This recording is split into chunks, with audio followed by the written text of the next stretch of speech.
Welcome everyone to Nerd TV for the Full Throttle Sim Racing Cup Series season finale for 2022 season A. We're at Kansas Super Speedway, and it's a hot one out here today. 80 degrees air temp, but the track surface running at 114 degrees Fahrenheit, and a lot of cars are showing at zero, super slick and all over the place. But none other. My name, as always, is Jeremy Stanley, and to my right, as always, once again, is Mr. Pashibia Nick. How you doing over there, man? What is up, man? It's nice to be here for the season finale. Gonna see one last great race of this first part of the season here of 2022A. It's at Kansas, and the more that I'm watching Kansas, Jeremy, the more I'm liking with this progressive banking. We're just seeing great racing all around. Even yesterday, we saw it in real life. Yeah, I did some racing today on the C Open side, and the progressive banking is awesome. You run wherever you want, wherever you're most comfortable. There's not a wrong lane to be in. Just one of those awesome tracks that it's the driver's choice. You do what you want. You're not forced into a certain lane. Season finale at Kansas should be a really good option, really good venue for this kind of series for the Full Throttle Sim Racing. And these guys don't let down. And in practice, they're running pretty solid laps, and minus the hot, slick surface, these guys are getting a little loose. Other than that, pretty competitive stuff out there so far. Yeah, Richie Coy running the fastest lap so far in practice. I mean, what a way to try and kick off this last race when you already won the title. Go out there and fast in practice, see if you can get the pole and win the race and just get the triple crown. But he's running good with Chuck right behind him. We've seen those two up, front practice, qualifying race all season long. And then Brandon Elder there with some speed again.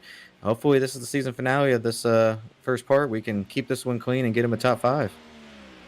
Yeah, absolutely. And the points are not over for some people. I mean, Richie Coy has it locked in. Yes, he is good. He is your season champion for Season A. But second through fifth, really, 53 points back of the leaders, Wayne Grassy. And then after that, just 6 points back is Kenneth Scholes. 1 point back after him is Ryan Hedrick. And 5 points after him is Tony Solari. And even Sherwood and Casey McMullen, they're all really tight-knit. So, second through fifth could even shuffle up quite tremendously before this thing's over with. Yeah, you're correct on that. I think that's what we're going to be watching, too, because even the rookie battle, I think that's pretty much all wrapped up there for Ryan. So I think Ryan's going to take home Rookie of the Year for this season, and Richie. So, the points battle between Wayne, Kenneth, and Ryan, see what they kind of finish between second, third, and fourth will be the one to watch tonight. Yeah, what a heartbreak for Ryan Hedrick, who led the points for over 50% of the season, was just on a dominant tear, and then he hit that little 3 short track stint sessions in a row, and it just really bit him in the butt. He did fall to Richie Coy, and then Richie just took off from there, dominating Darlington and taking home the gold for there. So Ryan Hedrick wants to get at least second place back. He has to gain 7 points over Wayne Grassy, which we know Wayne Grassy's been Wayne Grassy. I corrected myself after a couple times. Wayne Grassy is on a tear recently. So, I don't really see that partaking unless there's any issues with that number 7 car. But, it's going to be a great battle nonetheless. Yeah, I think you're correct on that as well. And the difference, too, is, between Richie and Ryan there, they both, Richie had 8 top 10s. Ryan had 7, but then you come to the top 5s, it's 7 for Richie, 3 for Ryan, and then the ultimate thing is the wins. Richie's got 4 wins this season, the most in the series, so he's out there getting those wins and getting max points a lot. And unfortunately, I think a majority of those wins too, Jeremy, came when Ryan was having those short track woes and having issues. So big loss with big gains, and that's why we're seeing a 53-point lead heading into the last race. Yeah, Richie just opened that door wide open after the short tracks, and even through Darlington when he dominated and got the W. Ryan still had some issues and dropped quite a bit. Like I said, he did lead the majority of the first half of the season, so he was there. He was going to be the dominant rookie and still is, but he was posing a good threat to Richie and all these guys for that championship. But you got to be able to close some of these things out, and unfortunately for him, he couldn't. But he's got some ground to make up and try to gain some momentum. Entering in for the season 2022 Part B, which these guys don't have off seasons, guys. Next week, we're going to cover the All-Star event on Monday. And then the week after that, we're back to normal racing. Season 2022B is live. And that one's an interesting season. We don't have the schedule to show you just yet, but the thing ends at Daytona. What a track to end a season at Daytona. But I think they start off at Charlotte, which is a great venue to start off. It's a really racy surface. Everyone's been there and knows what Charlotte Motor Speedway is. Just going to be an awesome season. So go to FTSR.net and sign up. Be a part of that action. It should be great. But nonetheless, Kenny, qualifying is over. It means it's time to get our mugs off the screen and to start thanking some people that allow us to do this every Monday and Wednesday night. Continued action on Nerd TV for the Full Throttle Sim Racing Series, Cup Series tonight, anyways. And the league themselves, FTSR.net, or you can do the full link, fullthrottlesimracing.net. You see it on your screen right there. You've watched these guys every Monday and Wednesday with us for 13 continuous weeks, and we're not letting down. There's no off season, so you'll see us Monday and Wednesday next week, and the week after, and the week after. Be a part of the action. Go to FTSR.net. Sign up. Any one of their 4 series. They dropped the Xfinity, but they're still going to do the Cup. They're still doing trucks that we're broadcasting. They also got the ARCA series coming back next year, and then the Saturday Fun series with the Pro 4 trucks mixtured in with the Lotus 79 staggered weekends. Pretty interesting. Get ready and sign up, man. FTSR.net. Thank you also to Sim Racing Points, the official series sponsor of the Wednesday Night Truck Series and a new partner with us here at Nerditudes. Head over to simracingpoints.com and check out the pricing plans to keep your league in top-notch running order with all the customized widgets and full-page display of your points and results and anything that you need to keep your league running top-notch. Once again, that's simracingpoints.com. Shout out to Martin Sports, home of the sim gloves of all sim racing. They also make customized t-shirts, hoodies, hats. I keep mentioning Nerd Swag. We got pre-orders up, especially for that gauntlet glove. Super awesome, one of a kind. You won't find anywhere else. And you're going to find all that product at martinsports906.com. Make sure to use Super Nerd at checkout. That code on the bottom of your screen right now for 25. You heard me right. 25% off anything that you purchase. Thank you to iRacing iFlag, the official flag partner of Nerditudes. That 64 light emitting diode LED matrix system has 30 different notifications from iRacing brought to a little 4x6 3D printed unit. Sits on your desk. Really bright. And the best part about it is it keeps your focus on the racing surface because the light's so bright you can't not miss it. So instead of looking for that little box in the top left that iRacing throws you, or if you have your spotter turned down, you miss your spotter call, you're not going to miss it with this light system. One of a kind product. Check out iRacingiflag.com. Promo code SUPERNERD. Once again, 15% off his products. And thank you also to the Butt Kicker, the official audio enhancement provider of Nerditudes. That Gamer 2 unit especially, that gives you that real-life sim racing immersion that you can't find anywhere else. Essentially, it's a haptic transducer that easily attaches to any of your chairs that you might be racing in, or a sim rig, or whatever the case is. It gives you that much-needed feel from the car that drivers really need to perform at their peak performance. See their entire product line at thebuttkicker.com. Use that promo code, as always, NerdTV, for 20% off. Shout out to Nerd Focus. Go and head over to nerdfocus.com. Try out one of their 2 flavors. Their drinks are delicious, super tasty, and it keeps you hyper focused. Essentially, if you're doing homework or you're doing a 2-hour event of whatever you're doing, this product's gonna keep you going, keep you hyper focused and alert. So nerdfocus.com, super nerd at checkout for 10% off their 2 drinks. Shout out as well to Moonlight Speed Concepts, the official asphalt setup provider for the Nerditudes. Head over to moonlightspeed.com. You can join their Discord from there. You can also follow them on Twitter. Professional-like setups across all the asphalt oval sections that you might need to get your first W. Or if you want to get more W's before the season's over, we got 3 weeks left in the official iRacing stuff. So close out the season with a good, strong note by heading over to moonlightspeed.com and getting yourself some setups.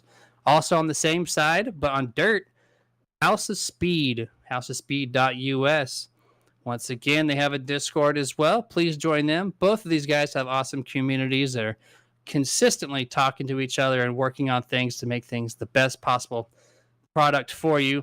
So houseofspeed.us, pick yourself up some dirt setups and get yourself some W's. All right, looks like I got about 10 seconds left in this session, and looks like Richie Coy is not disappointing here. He's going to start off tonight's grid. It looks like Kenny with the pole. Yeah, it looks like he's gonna go for kind of that triple crown we mentioned, where he's getting practice qualifying and try to win the race, and why not just finish it off with the championship you've already won? So, Richie Coy, he's gonna be rolling off in that starting grid. And you mentioned it before this, the pre-race before we got going, Jeremy. That he's got that chrome look tonight, so we'll see how that is. But he's rolling off first. Chuck Sweeting's gonna be coming off in second. Rolling off third is gonna be Lane Allen. Fourth is Ryan Hedrick. Fifth is gonna be Kevin Rupert. Sixth, Josh Johnson. Seventh is Kenneth Schultz. Eighth is Tony Solari.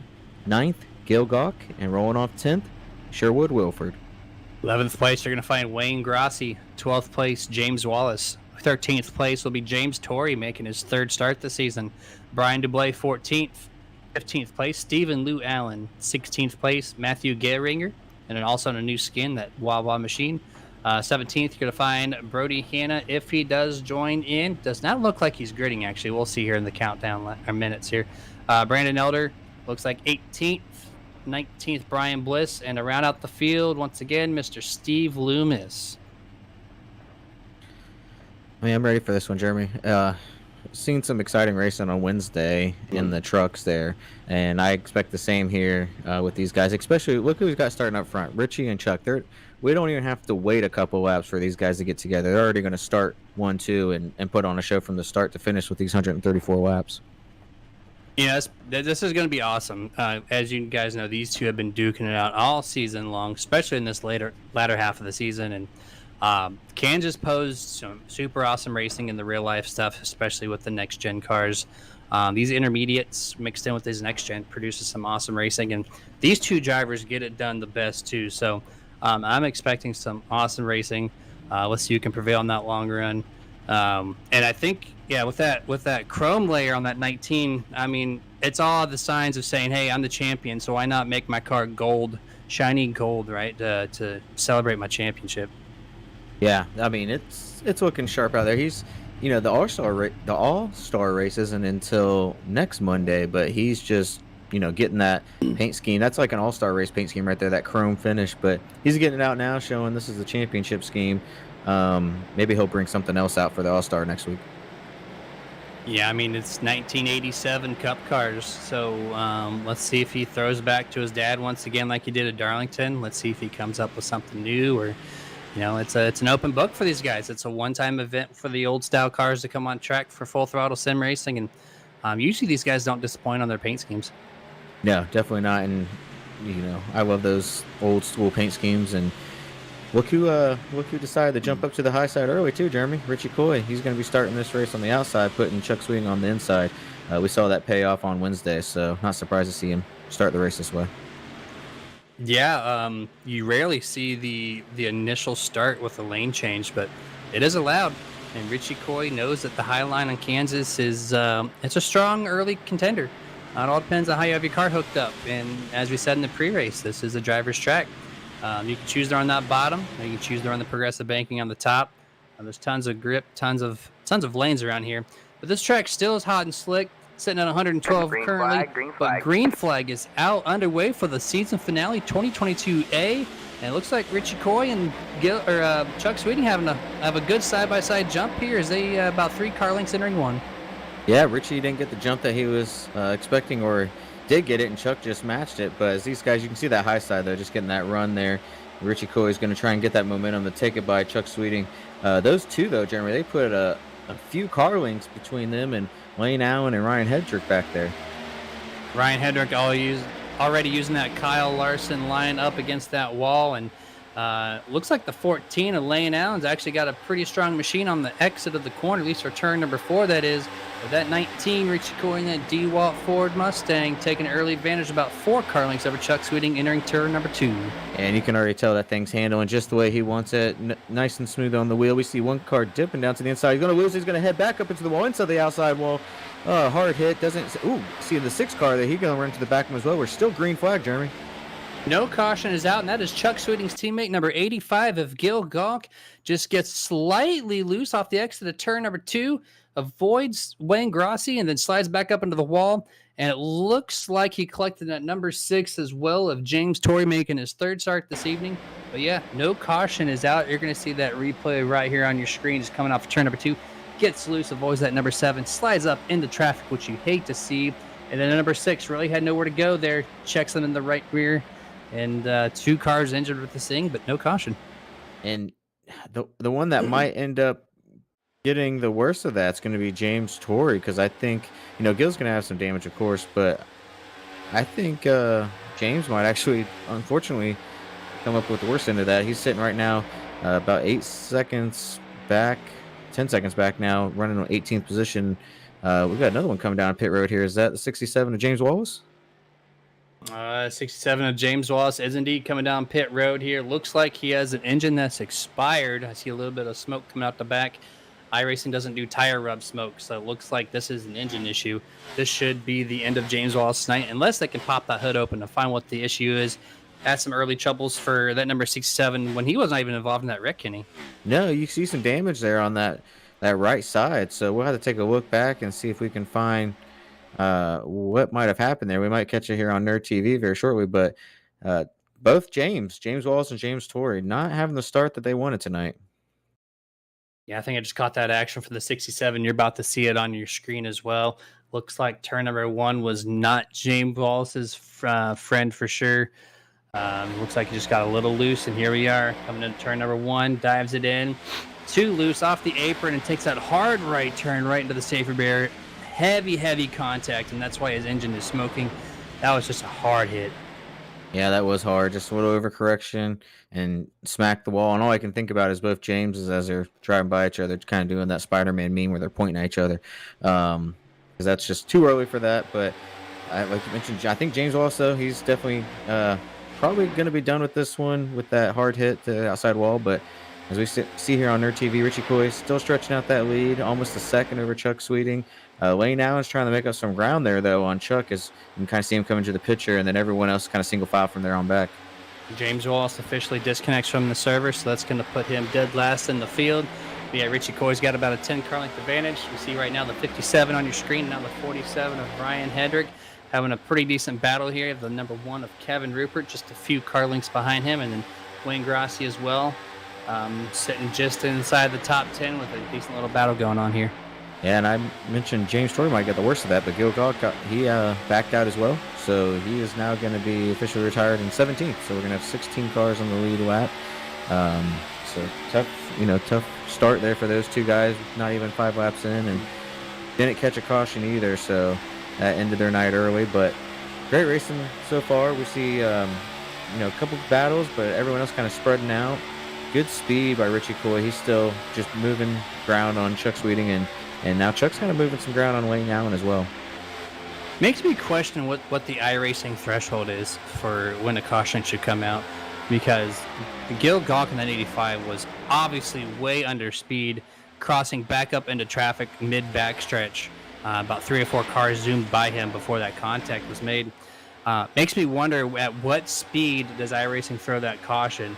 That'd have been one of those kind of cool things if someone was there to throw a caution, but relying on the iRacing cautions works 99% of the time, but that 1%, I honestly feel like there should have been a caution there, but that's just super unfortunate for the Gil Gawk, for James Torrey, especially him, because, third race in the season, coming back in, trying to help the league close out strong and gets involved on a wreck on lap number 3, I think it was, so just a super early exit for him. Yeah, and James Torrey's still out there too, trying to run some laps. Maybe he thinks he can get this damage fixed. He did hit him pretty good, but maybe not as bad as it looked. As he's only 5 seconds off of Steve Loomis there, so he might still have some speed there to keep up with these guys. We see him here on Nerd TV run that old school Mark Martin scheme, one of those classic throwbacks. Love to see it. Good Valvoline scheme, and he's got it on a 4 too, so it just makes it all the better. You see that left front damage there from that contact from the 85. Don't pan over to the right side of his car. We won't point out his number. But, the damage on the 85 was a lot heavier on the right rear. than it is on the left front of the number 6, which thankfully so, because that could propose some, some tire issues, could propose some handling issues with aerodynamics. So it could be a couple of situations going on there. But thankfully, with that composite body, things don't look too rough for that number 6 right now. Yeah, I think he'll be fine actually. So I thought he was going to be in a lot more trouble than he was. So that's good to see that. Maybe he can get back out there after a couple cautions if we have them, or green flag pissed out might get a couple repairs. But as we know with these guys here at Full Throttle Sim Racing, if you're trying to catch a caution to get some repairs, good luck, because you might only get one of them. And so far what we're seeing out of these guys is pretty single file spread out racing. And if there is anybody that gets into the wall, iRacing doesn't want to throw the caution. So we might not see one tonight. If we might not see one tonight, I'd love to give our nightly shout out to iRacing iFlag.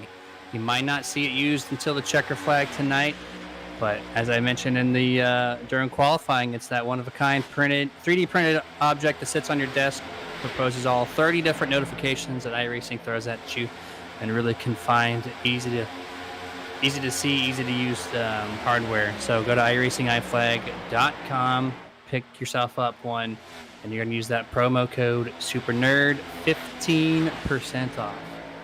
And going back to actually the 57 right now, he's moving up a couple spots since the start. Josh Johnson, that is, moved up to 4th place. That car's looking pretty good right now, only 3.5 seconds back right now off your race lead. Yeah, he's looking strong. He's coming on late. I mean, he started in 6th, so he's gained a couple spots. The big movers so far, you see Wayne there starting in 11th. He's sitting in 6th place right now. Stephen Wu Allen in the 24 started 15th. He's in 10th. Brian Bliss started 18th, and the number 18 running 11th. So that's kind of like where your big movers are right now. Brian and Stephen kind of following each other through here. We've noticed that throughout some of these races. It's not either it's intended or not intended, but some of these guys, they kind of just get together and make their way to the front. And we're kind of seeing that with here Stephen and Brian. But Brian's making a look to the inside. Seeing if he can make this pass complete on Steven. We know how that high side is. They'll get that momentum, so I'd expect Steven to kind of keep it going here off the edge. We see Steven right there going back by with that high side momentum. Man, that color combination on that 18, at least from the hood's perspective, gives me some Days of Thunder vibes for sure. The side panel, not so much, but when you see that car from the hood camera, I definitely am starting to feel that. But it looks like the 24 there, Steven Leon's putting on a strong run there on the top side. Clears Mr. Brian Bliss for about 2 car lengths. See the 18 dive it in. Can get almost to his rear quarter panel. Gets a little loose that time, but on exit here, you see that progressive banking take over, and that 24 gets a good launch. And we mentioned this, earlier in the pre-race. This is what we enjoy about this track, because you have that progressive banking, you have the high side there, get that momentum, and you can run the low side. And I mean, even yesterday, Jeremy, when I was watching the race, you had at one point in time, you had Kyle Larson, Kyle Busch, and Kurt Busch, and they were all 3 running different groups, one high, one low, and one in the middle, and basically just run the same speed, and it's just awesome to watch. And these guys are kind of doing up in front of them there, as you see that 4-car pack right in front of these two. They're doing the same thing. We got a couple that's down low, you got a couple in the middle, and one on the high side. So racing all over this track. And that progressive banking is it's a 1 degree increment between the bottom, middle, and top. And you see the 24 actually, at least I saw him get into the wall just a little bit. Allowed the 18 to get to the side and then eventually clear him down the front stretch. But riding on board right now, that number 1 Kevin Rupert putting on a good battle with that number 7 Wayne Grossi. Yeah, he's trying to bring that number 1 on board with the Team Gladiators. With a nice finish in the season finale. Running 7th right now. Looking to see if he can get 6 and maybe set his eyes up there on Ryan Hedrick, that we can see a little further up there, about 3 seconds ahead of these guys.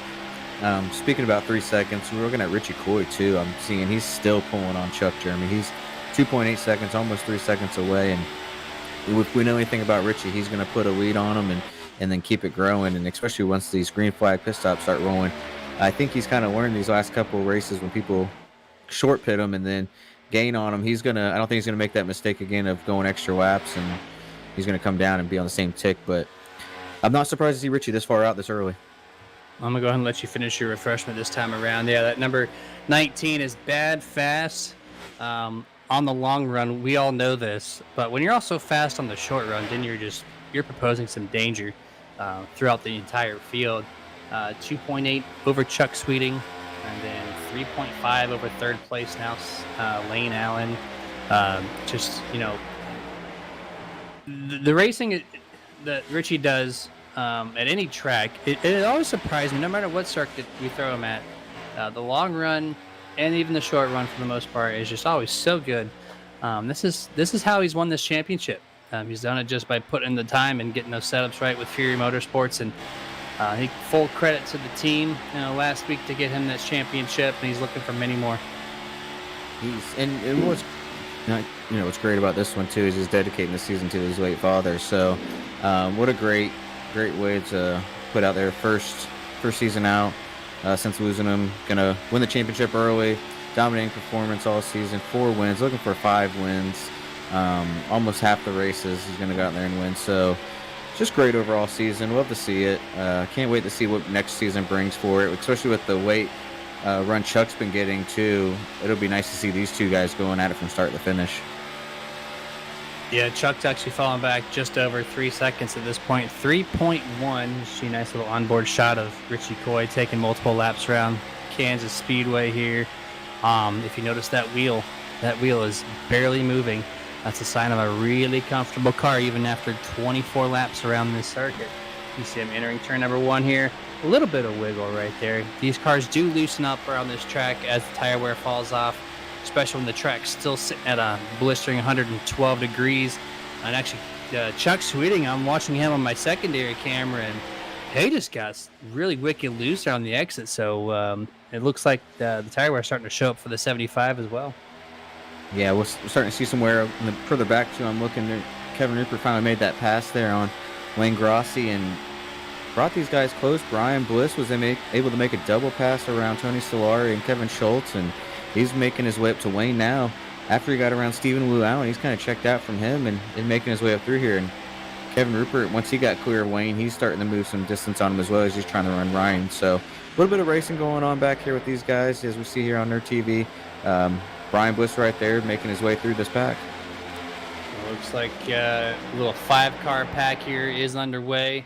You see Kevin Rupert just kind of take off away from these guys, and Brian Bliss there trying to make his stab at the number 7 of Grossi. Looks like he's able to clear him off the corner with that dominant speed there on the bottom. Usually the top line is what comes in later half of the run, but that 18 got some things going for him on the bottom.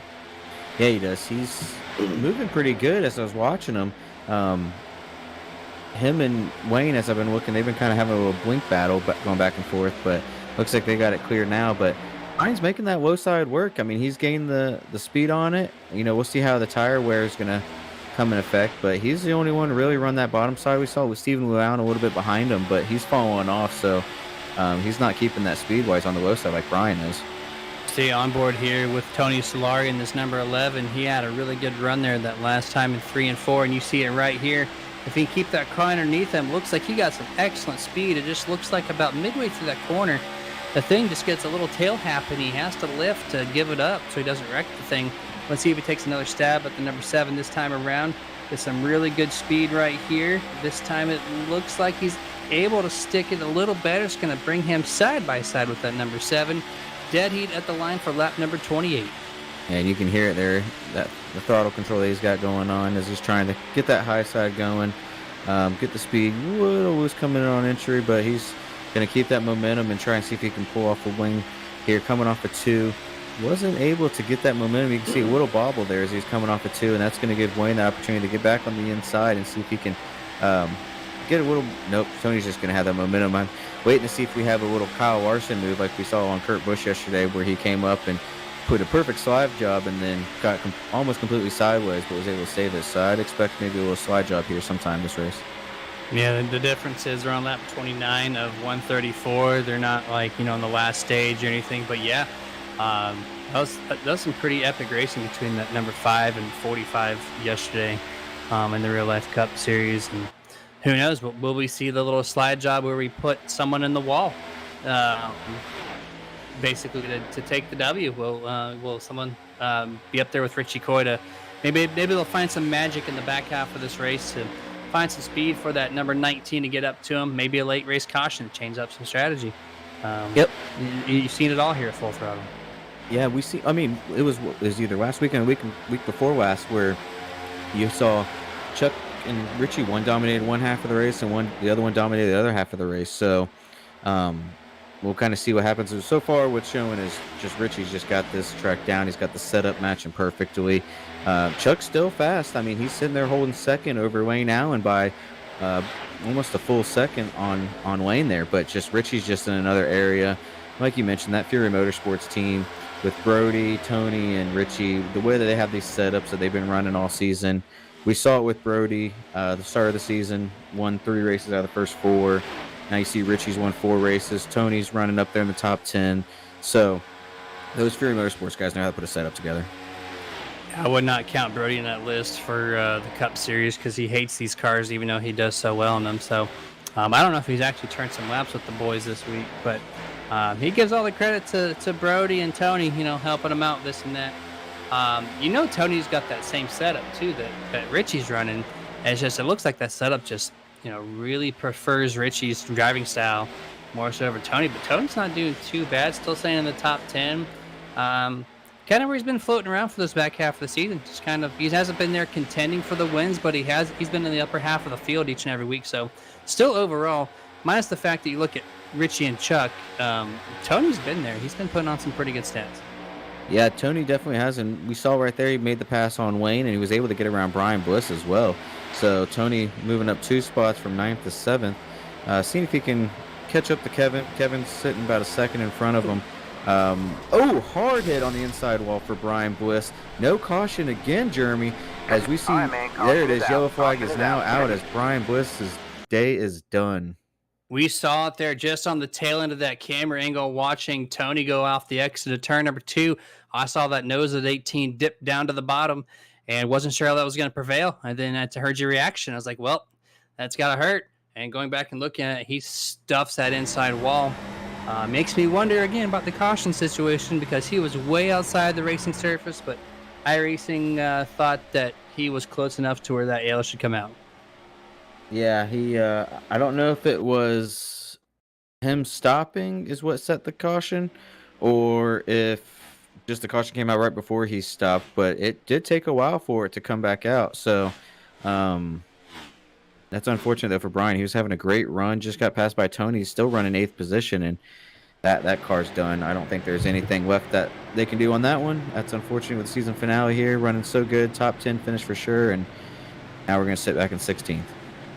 While these guys figure out their pit strategies here on lap number 35, quick shout out to Martin Sports, home of the sim gloves of all of sim racing. Head over to martinsports906.com. Pre-ordered the Nerd Swag gloves. Those things are awesome with the digital watch printed right on the gauntlet part of the glove. It's super cool. You're going to use Super Nerd at checkout for 25% off. It looks like these guys are coming down pretty spaced out here for the top 3 or 4. Then it's pretty jam-packed here in pit road in the back half of the field. Yeah, I'm excited to see how these pit stops roll off. I mean, we saw such a huge lead that Richie had, and now this caution is going to give it up. But yeah, they get off pit road.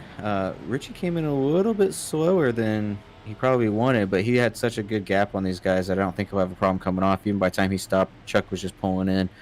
But it'll be good on this restart, Jeremy. We know Richie's going to take the outside if he gets that top spot. Oh, you better believe it. And he gets a great launch off pit road. And then number 75, Chuck Sweeting, falling all the way back to, looks like 7th place, 6th or 7th. I wonder what's going on with that pit stop. Yeah, that's not what he wanted at all. So, not good for him, good for us, because we get to watch Chuck make his way up through here. He's going to lose some ground on Richie, but we'll definitely see him, coming up through the field, so it'll be fun to watch. Yeah, potentially. Actually, there's no lucky dogs this time around. The only 3 guys and 1 lap down was Brian Bliss, Gil Gawk, and James Wallace. Those 3 have expired.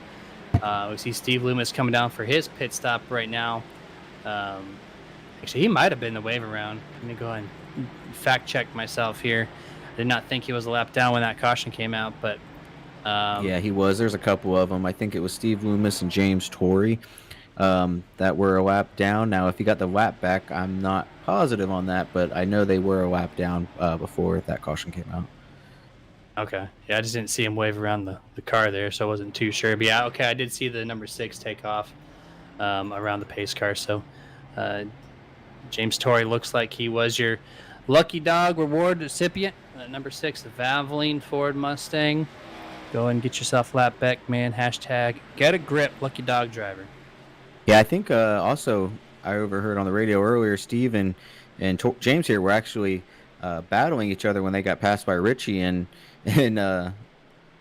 Steve Loomis said that he snuck up on him and made the pass for position. He didn't see him. He thought he was a lead lap car, and he got around him. And Steve tried to get back around him. So James kind of took him one there. But he got that damage fixed a little bit there, Jeremy. We saw him sitting on pit road. We know he had that contact with Gil Gawk earlier. So see how much damage he can get done. Maybe all of it. Not sure on that. But that's going to put Steve Loomis in that lucky dog position if we do have another caution here. We know sometimes they breed cautions, but this is early. And as we mentioned, Richie Coy outside. Yeah, we'll have to see how much damage that number 6 got repaired. That left front definitely looks better than what it did going into pit road. So the crew was hard at work getting that thing looking basically the way it needs to be to optimize its performance out there. But the way he exited pit road a little early, I think he was able to get all the optional repairs done on that machine. We'll find out here in just a lap to see exactly what that repair all entails. Chuck Sweeting rather is going to be restarting in 8th place. He lost 6 spots on that pit stop. So yeah, it's going to make it fun for us, like you said, to watch Mr. Chuck go ahead and go through this field. You know he's going to be on a tear to get back up into the top 2. Oh, absolutely. He's going to try and find any way he can, especially with this track too. It's going to put up perfectly where he can take it high, take it low, wherever he wants. And kind of looking back, too, we can't forget about this points battle. Battling for second place, Wayne Grossi and Kenneth Schultz, 6 points difference, and they're starting side by side on this restart.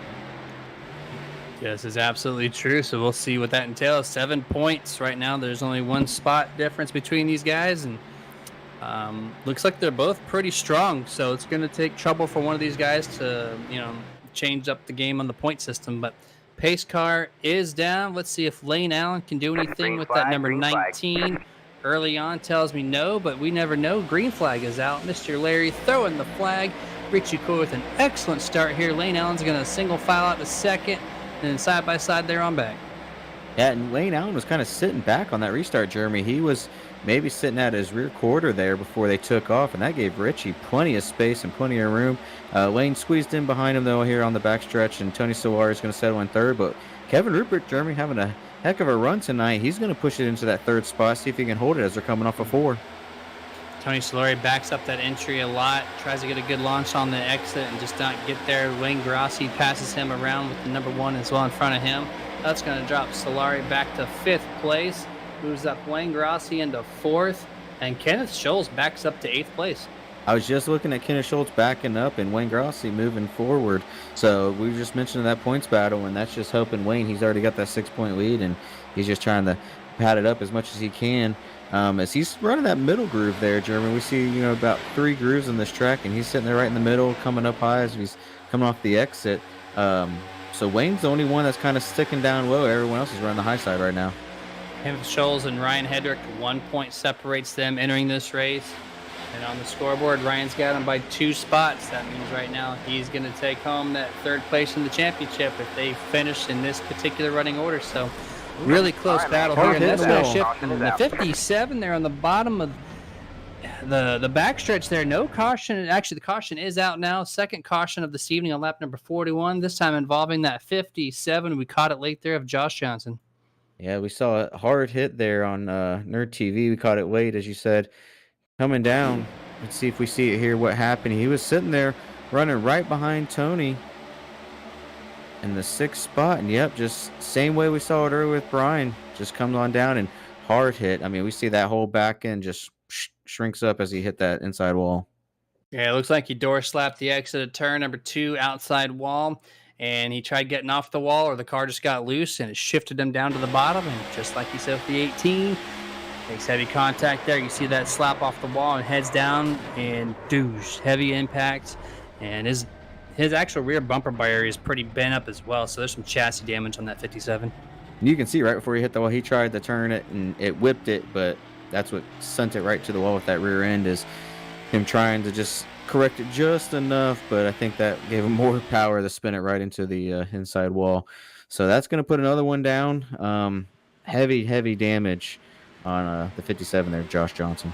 What I like what he did though is he avoided that nose impact by spinning it out and tail slapping the wall.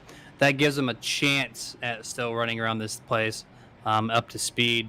It probably won't be your pristine speed. I don't know what kind of repairs they're going to do on that 57, but at least hitting it on the rear side of the car preserves the engine enough. Maybe the toes probably are really knocked out, I would imagine, but at least it's still driving. And Martin Sports Get a Grip lucky dog driver this time to the number 17, Mr. Steve Loomis, as we just talked about in that last caution, putting himself in that position to do so. And go get yourself a lap, Mr. Steve. Hey, cautions, precautions, and it worked out for Steve this time. As you said, we mentioned it right before. If he can catch a quick one, and he did, so that's going to put him back on the lead lap. That'll be 15 cars on the lead lap. We'll see what happens with Josh Johnson, as you mentioned. Won't have that front end damage there, but we'll see what the repairs come out to. But that he should still stay on the lead lap. So we'll have 15 coming around this time by, and see how this restart takes off. We know Richie's going to jump to the outside again. You better believe it. That 19 is going to find himself starting on the outside of Lane Allen again. It worked perfectly for him the first two starts. You're going to find him up on that top side once again. Let's see if Lane Allen this time can potentially get a better start, as he knows now how the 19 restarts.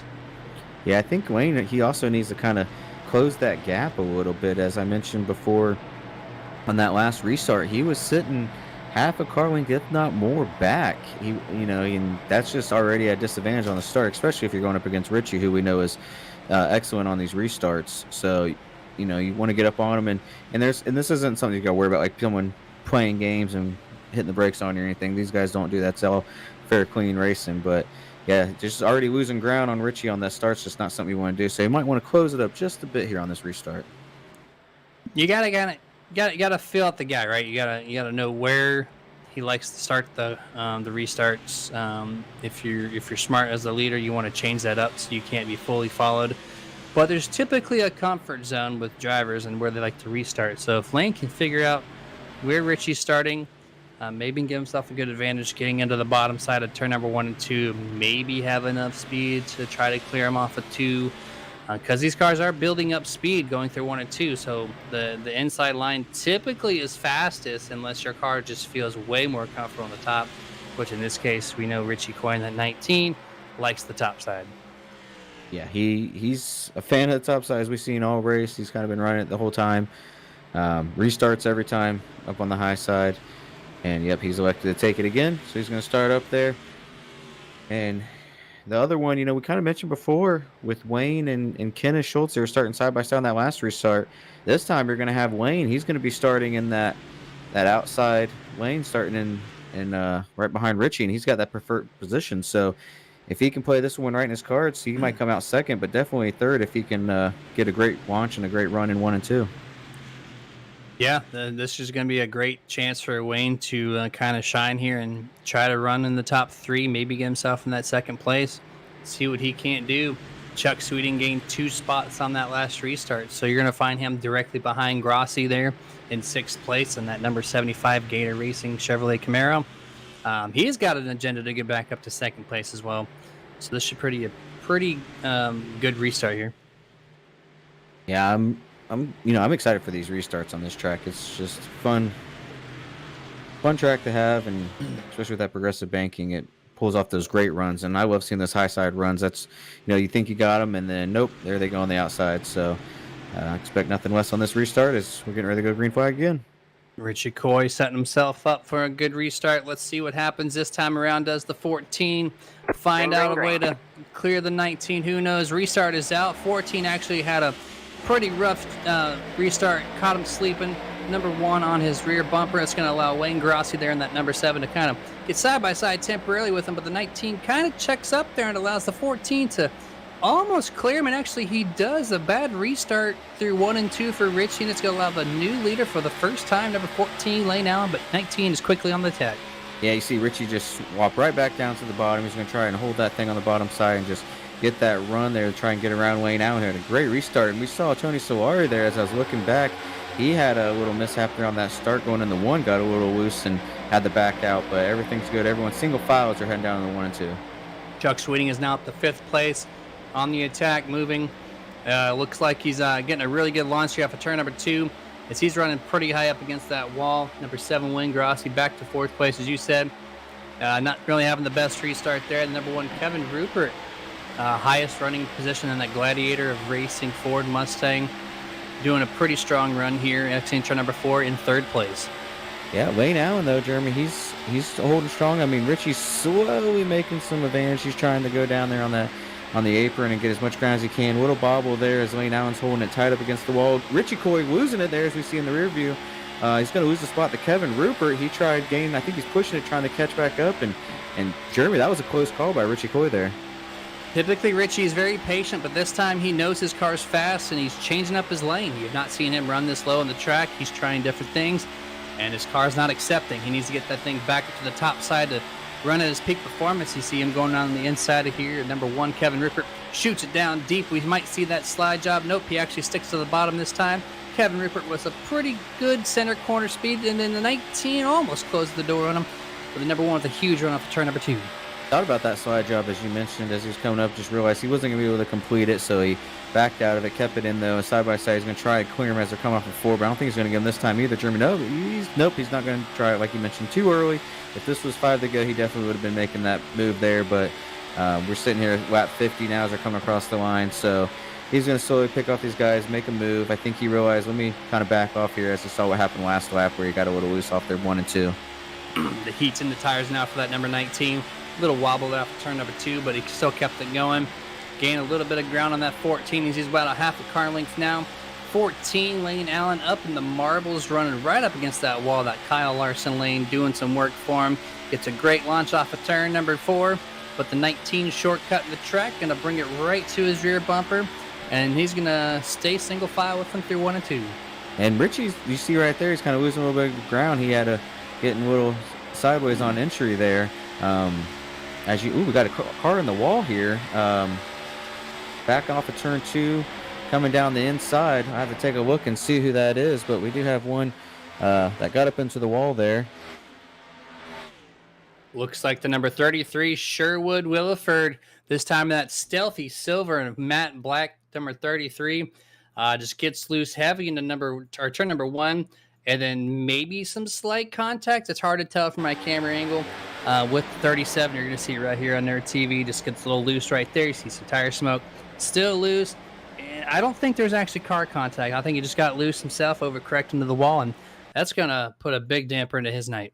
Yeah, they came over the radio, and Brian asked if he got into him, and sure what said, I don't think so. He tried to correct it and just smacked it into the wall, and you know, he was running 6 in points, Jeremy, as we kind of mentioned this a couple of weeks ago, where some of these guys with the low incident count were, you know, up in the top of the points. As we know, Richie Coy, 47 incidents this season, overall number 1, but Sherwood only had 24 coming into this race. So, and he also missed 2 races. So pretty impressive to be running in 6 in points with 24 incident points and missing 2 races. But that's a tough race for him to kind of go out on the season finale this way, having that damage, but he'll be back next season for sure. Yeah, definitely a rare occurrence there for the number 33 to find some incident points as he gets a 2X slapping that outside wall. And while we were covering that, the 19 made a crazy dive to the bottom of turn number 3 and cleared the 14 by a mile somehow. And you see Kevin Rupert, the number 1, having some issues there off of turn number 1 as well. As he's fallen back quite a few spots. It looks like he found the outside wall with a little bit of wall glue.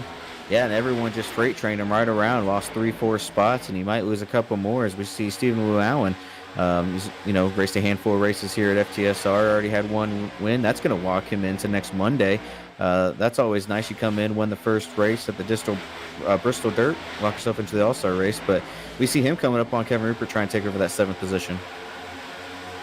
Yeah, it looks like the one's still kind of struggling there with those right side fenders. Just kind of smashed in, taking away some of that aerodynamic advantage on that right side of that number 1 Ford Mustang. Looks like he's holding up pretty decent here. Steven's still trying to giving him plenty of room on that exit. A little too much there. It's going to allow the number 1 Kevin Rupert to come back through and gain about 3 to 4 car lengths on him entering turn number 1. Yeah, we see the damage there on the 24 Stephen Lou Allen, where he got into the wall a little bit earlier. Not sure if that was on this restart or last one, but we know he was a little bit slower on that last run, so it could have been then. But showing some good speed right now. The rest of these guys looks like through the field they all kind of Richie Coy, Jeremy up into the wall. Wayne Allen coming making a run here as they're coming down the front stretch. Is going to be making that pass, I believe, as he hits the apron. Wayne Allen does going to move right back in front of him. Richie just got a little too close there as they're coming off a 4, and I saw a little bit of damage there, but then it popped itself back out, so maybe it just wasn't enough for it to take over. We still see him, Jeremy. That car is not handling like it's been handling. I was literally watching the 19 as you were talking right there, and as soon as my camera panned off of him to go through the field, that's when the 19 came across some turn 4 wall contact, and yeah, that kind of wall glue, just like what Kevin Rupert had sent the 14 sailing ahead. New race leader again, as these guys had a third lead change for this evening. But at 19, I don't think that damage is posing any issues here. His car is a little loose. The 14's getting real flirty with that outside wall as well, and it kind of checked him up there in turn number 1. Looks like the 19's got about a 1 car length disadvantage entering turn number 3. And if we have Dustin here kind of paying back to who's right behind these guys, look who coming up on them right here. Started in 8th position on that restart. Look who's there in the picture. Old Chuck Sweeting right here making it a party at the top 3. So this is about to get real exciting with him coming in here. We are almost halfway done with this race, and things are picking up. You see that 19 heavy driving to the bottom of turn number 1 to do like he did before, but this time could not get at the stick. Got really loose, tagged the apron. It's got to allow that 75. Chuck Sweeting take over 2nd place, entering turn number 3. 75 heading on by as he's going to try and make his way on back up to Wayne Allen here, see if he can take over that top spot. And Richie, he's still got the speed as we see right there. He's getting a great run coming off of 4. He's going to try and do the Chase Elliott, make a 2-for-1 pass here, but he's got the speed, Jeremy. He's just going into these corners, especially 1 and 2. This run is just beating him up. He's either on the top side getting into the wall, or he's on the bottom side getting a little sideways. So Richie, though, with great run right here, Jeremy. 2 Chevrolets and a Ford here. Let's see if the Ford can get back up to the front. 19 making a heavy dive to turn number 3. We've seen him do this to the 14 before. He's able to make it stick, and he's actually side by side with the 14, not losing any ground. Might clear both of these guys off the corner exit number 4, and he does so. Crazy good move and good grip there for the 19 to pass 2 cars at once. Great pass, and Chuck Sweeting just said, okay, I'm going to come right on with you there, Richie, as he went around Wayne Allen as well. See him a little bit there. Richie's checking up just a touch as his car's kind of kicking out there. You can see Chuck's doing the same way. So these cars and with the tire wear that we're having right now, just kind of making these guys handle these cars and try and keep a hold of them. But you see Chuck right here, Jeremy, he's starting to close that gap on Richie, even coming off a 4. Yeah, Richie needs to just kind of hold his line and not try anything crazy at this point. The car's not the greatest of handling. Looks like the 75's on a pretty good set of rails here, keeping right up with him as I say that he gets loose himself. So I'm going to take that comment right back and throw that away. It's going to bring the 14 on him, about 2 car lengths out, entering turn number 3. Yeah, we'll just put that in reverse and start it on over. But that was a close call there by Chuck, and Wayne Allen tried to make the advantage, but Chuck was able to collect it and pull back up away from Wayne Allen. We had a little battle behind these guys going on between Wayne and Ryan Hedrick back there. Still fighting a little bit, and Kevin Rupert's in that picture as well. He's under attack from both these guys as they're going to go on him on the inside. So Kevin Rupert's going to lose 2 spots here in a hurry. Great run. He's up. He's kind of been back and forth, Jeremy. He's been up there in top 5, fall back, and then make his way back up. Excellent battle for the top 5 position. Ryan Hedrick holds 5th place. 6th place, you're going to find that Kevin Rupert. In 7th place, Wayne Grassi, putting some good pressure on that number 1 here. And this is points implications. Ryan Hedrick's trying to gain 7 points over Wayne Grassi right now. He's 2 spots ahead, so he's got to do his part here to hold this top 5 to give himself a good chance to maybe, just maybe, take home 3rd. Yeah, and we still got a long ways, like you said. We're close to halfway here. We're just a couple laps, and we'll be at that halfway point, and plenty more racing to go. But hey, we're right back to where we thought this thing was going to be, Jeremy, with Richie and Chuck. We thought these two would be battling it out all racing. In the early part of that, Richie just said, nah, not tonight. But now, with the way that this car's been handling halfway through this race, Jeremy, Chuck's right there. He lost a little bit of ground that lap, but this has been the closest he's been since the start of this race. On the track's the coolest it's been now at 108 degrees Fahrenheit. The wind's still kicking around 13 miles an hour out of the southwest corner at this point. So as the track cools off, we should see a little more grip from these cars, but right now they're still looking a little ill handling Maybe not this time by, but I saw the 75 a couple laps ago get loose, and we've seen Richie Coy all over the place at this point, and Chuck actually with a pretty decent launch after 4 keeps it within 0.2 of the 19. And looking back through, we saw that damage there on the 24, Stephen Wu Allen, and we were, or at least I was questioning if he got it on this last restart or if it was before that. But I'm thinking it might have been Jeremy when on this last restart we saw him coming up through the field with the head of steam there, and then he kind of just started falling back, and he's about to be overtaken by Kenneth Schultz here for the fall back in that 10th position. So I'm thinking maybe he had it on this first run, but we'll see what happens with the pit stops coming around, see if he can get that damage fixed and get going again, because we know he has a fast car once he's coming through the field. Speaking of head of steam, that number 12 you're seeing on your screen, first time we've really talked about him tonight, Matthew Gehringer in that Wawa Ford Mustang. Look at this guy, 4th place. He started 16th. Where did he come from? He wasn't even in the picture, and all of a sudden he's inside this top 5. Put on a heavy charge here, maybe looking at the bottom of the 14 here of Lane Allen to try to take home 3rd, but he's only 3 seconds out these leaders. If he gets one more caution, we might have a little 3-car battle here. Yeah, and we just finished halfway as well, so we're on lap 68. That's the halfway point. I think we might have to take it to the last commercial break, Jeremy, of the 2022 A season, and kind of thank everyone out here that lets us do this. Yes, sir. We're going to take it side by side. We'll see you guys in just a few short minutes.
Are you ready to chase the moonlight?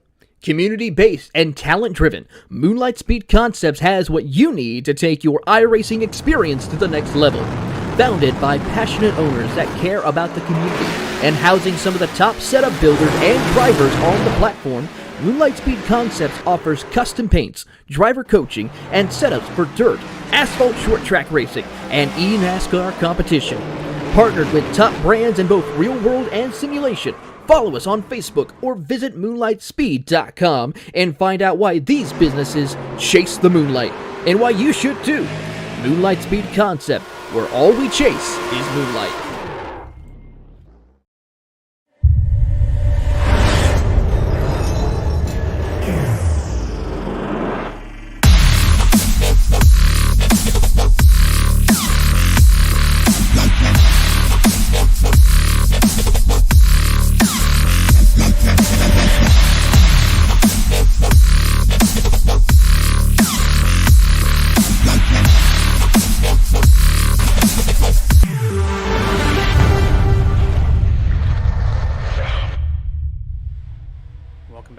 screen coverage for Nerd TV for the Full Throttle Sim Racing Series. Currently sitting on lap number 75 of scheduled 134 laps at Kansas Speedway. New third place Kenny, Mr. Matthew Gehringer, found himself around Lane Allen and pulled already to a full second plus some over Lane Allen. So Matthew Gehringer showing some awesome speed here in the middle part of this race. Yeah, Ryan's trying to get around Lane as well, so those two are still battling it out. Ryan's trying to make up as many spots as he can because he's got to make up at least 8 on Wayne, which is going to be hard to do. I think we got about 13 on the lead lap right now, so to do that, he would have to finish last. So long stretch, but he's going to try and do as much as he can. Great overall season for Ryan, I would say. Like you mentioned, it's great start of the season, and then that short track kind of stretch there kind of messed him up a little bit, but I anticipate him coming back in a strong season here for 22B. Yeah, he's not going to have that sophomore slump, I don't think. I think he's going to come out swinging and go for it all. I don't think there's many short tracks on that next season schedule, so it's looking pretty awesome for him. Right now, that number 47, though, is running pretty darn loose. He needs to do some type of tire pressure adjustment, or maybe some wedge or something to get that car a little buttoned up for this long run, because he's struggling a little bit. Once he gets that car hooked up and there's some grip, he's strong, but it's a little iffy right now for that 47.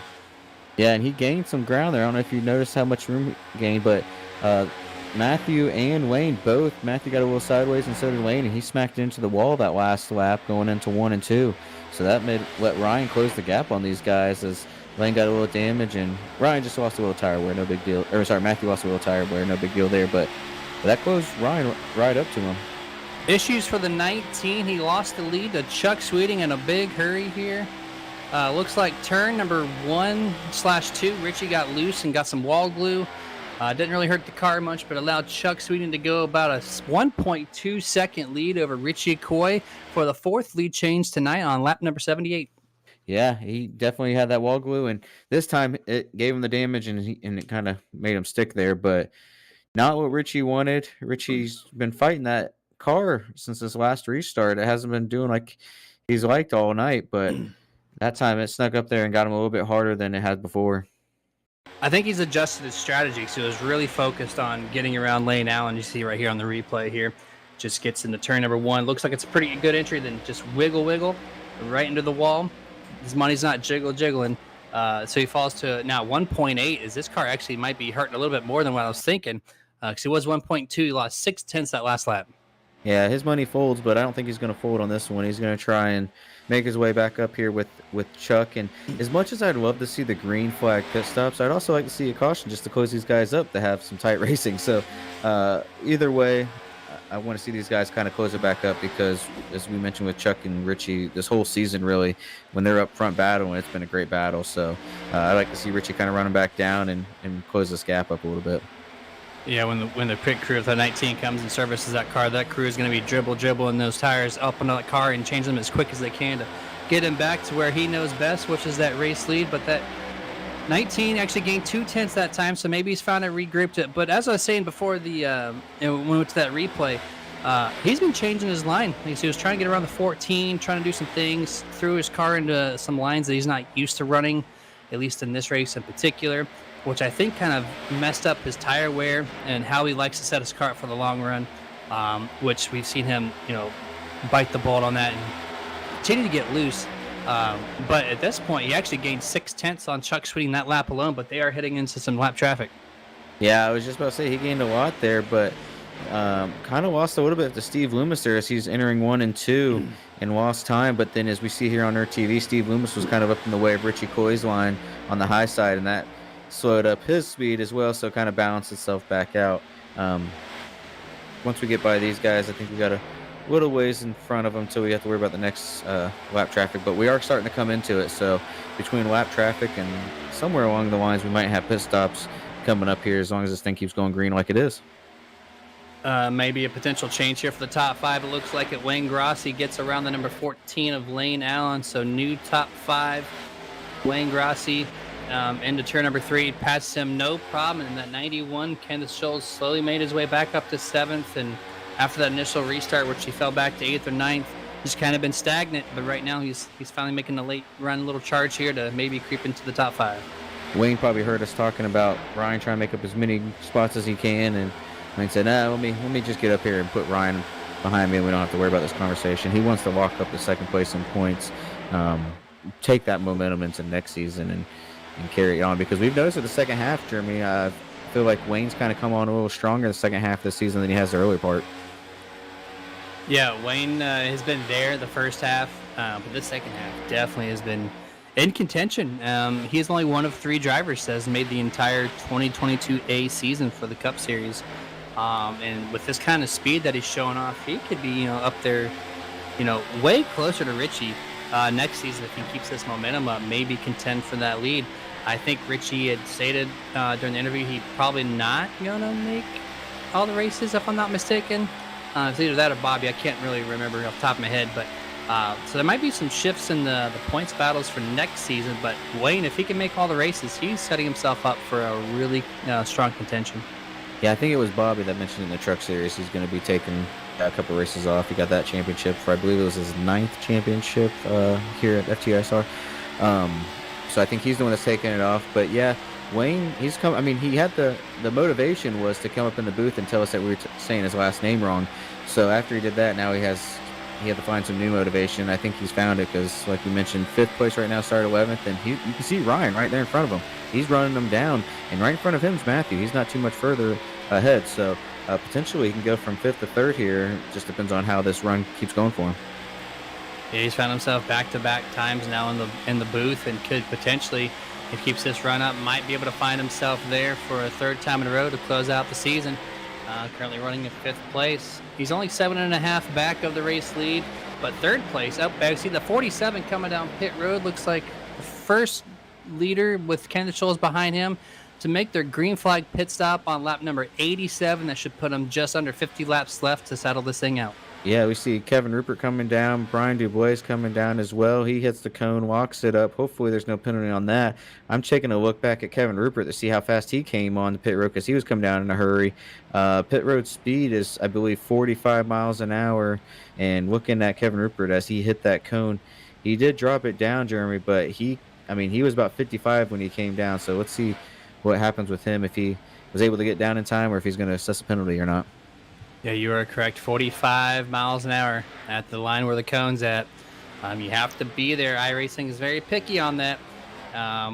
It looks like he just shot it just a little bit, a little over 50. But if you get that thing slowed up enough, maybe they give him the pass. We'll have to find out here in just a half a lap or so if he has to serve a penalty. But it looks like all signs are good at the moment. But yeah, all these guys, this is the only green flag stop this evening. You got to hit your marks. Number 37 is actually stuck in pit road doing some damage repairs. So that 37 just having some bad luck here. Yeah, he was sitting on the lead lap too, so he must have had enough damage to where he felt the need that it'd be best to fix it up, because he's gonna lose some valuable spots there.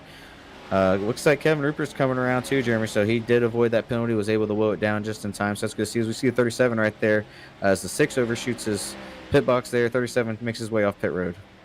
Actually looking back at it and confirming, I think the 37, Brian Dubois, had that pit lane violation for hitting the cone, went outside the box there.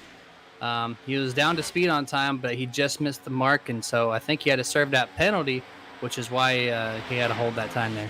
Yeah, that makes sense. We did mention that he hit that cone and for some reason just went out of our way, but thanks for bringing it back to us. And as we see here on our TV, Chuck Sweeting still leading the way, but Richie Coy, Jeremy, he's closing the gap. As we were, when this first started, he was 1.6 and brought it back to 0.6 there, but Chuck was able to gain 0.2 as Chuck gets a little, you see that back end step out just a little bit there as he's entered to 1 and 2, and that's going to bring Richie Coy sliding up a little bit. But I expect these guys, Jeremy, if Chuck comes in, Richie's going to be following him the next lap, or vice versa. If Richie comes in, Chuck's going to be going the next lap. I think that's how these guys are going to kind of play it out.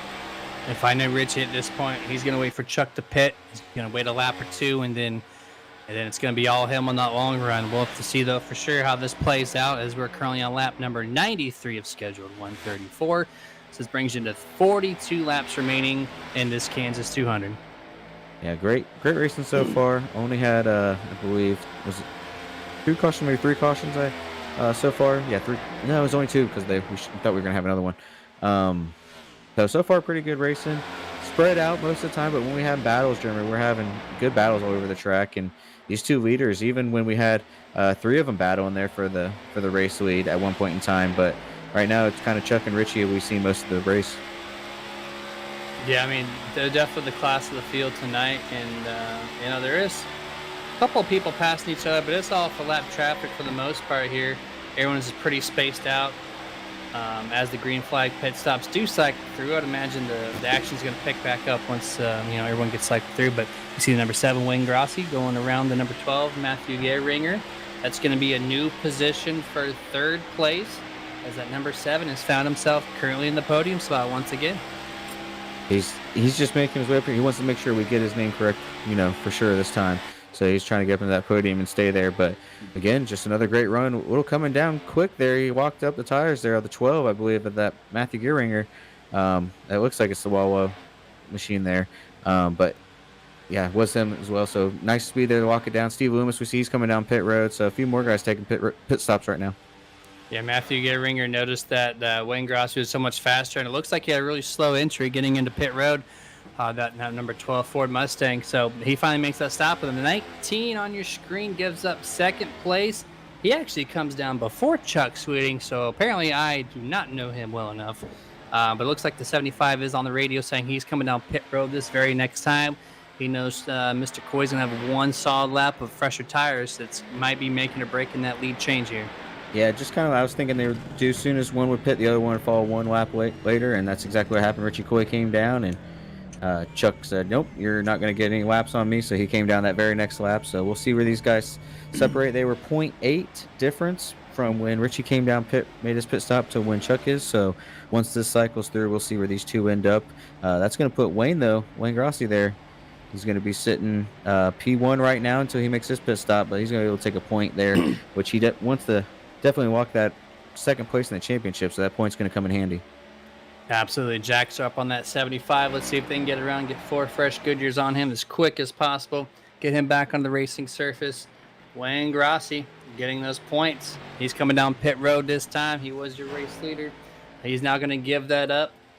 It should cycle back through to Chuck again, if not Stephen Lou Allen. I think it's going to be Chuck, because everyone looks like has made their pit stops at this point. As the cycles through with just under 40 laps to go.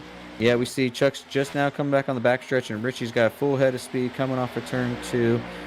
Quite a difference on him here between Richie and Chuck. Chuck definitely had the better pit stop between the 2. He's going to come out probably over a second ahead of Richie Coy there. As I mentioned, he was 0.8 seconds ahead of him when he made that pit stop. Now we're sitting, about a second and a half Chuck has over Richie. So that's definitely what Chuck needs. I think Richie still has the faster cars. We saw him closing up on that gap that he had about a second and a half. So it'll be interesting to see. We have just about 36, 37 laps to go and see if Richie can run him down this last green flag run. And this is your last pit stop for the leaders. Stephen Lou Allen coming down in that number 24, which you can't see the number on his right side. He has used everything up on that door panel. As his jacks are up, getting that right side's changed. And it's actually 1.6 seconds over Richie Coy, that being Chuck Sweeting, with an excellent stop. He tinkered with the guidelines there on the pit lane, just over the pit road limit. Was able to clear it no problem, though, as he had a superior entry there. It kind of propelled him in front of Richie Coy here to resume as your race leader. Yeah, he brought a good amount of momentum there on pit road and was able to walk it down, just hit his pit stop perfectly, and that's what he needed, as he's a second and a half now ahead of Richie. So it's kind of still sitting about the same. These guys only have a lap difference on their tires, so there's not going to be any difference on them except for this long flag run. And Jeremy, I think for Richie to get back up there, he just needs to hit consistent, smooth laps that he knows has some speed into it. Don't try to push it too hard too early, because he definitely has the car that can get up there. So I think that's going to be Richie's mindset now. With we're coming to 34 laps to go, I think Richie's just going to try and settle in and catch Chuck there and maybe have a battle towards the end of this thing. Richie definitely has the car, but you also need the drink. And what better drink to have than Nerd Focus, official energy provider of Nerditudes. head over to nerdfocus.com. Make sure to use Super Nerd at checkout. Try one of the 2 flavors. You get 10% off whatever flavor or both flavors that you choose. And yeah, right now Chuck Sweeting still 1.5 over. Ryan Hedrick, 3rd place, currently 6.5. And going back through, Wayne Grossi, 15.8 back. So something went tremendously wrong with that pit stop, going from 3rd to 8th place. Big hit there, and you see Ryan Hedrick, he's gonna move up in the 3rd, Jeremy. So that's gonna put a 6-spot difference on those 2, and that's when they. No, that's Kenneth Schultz. I'm sorry, they are a 7-spot difference, so they're very close here. Wayne needs to make sure that he doesn't lose any ground to Stephen Allen, which is 12 seconds behind him. So I don't think he'll have to worry too much on holding that 2nd place. But right now, anything could happen. Ryan Hedrick, though, running 3rd. He could be in that spot to get the 2nd place in the championship. He is definitely trying. He needs 7 spots, and right now he is super close to doing so. Anything can happen, though, within these next 32 laps. So, as things lay out, and we'll see exactly what he's got. Yeah, and I also forgot he led that lap, Wayne did, and maybe that slowed him down on that speed with those tires. Maybe he was chancing it to get 1 extra point there by leading the lap. That could have maybe played a factor as well. So we'll have to see where this kind of pans out. But right now, Wayne might be sitting in a good spot no matter what happens with only having 9 on the lead lap right now, with James Torrey being the first one lap down. We see Tony Solari too, Jeremy. He's 1 lap down. He was running the lead lap and having good, so maybe he's having some pit stop issues as well. So that's unfortunate for Tony there, part of the Fury Motorsports. But Chuck Sweeting putting some distance here on Richie Coy, Jeremy.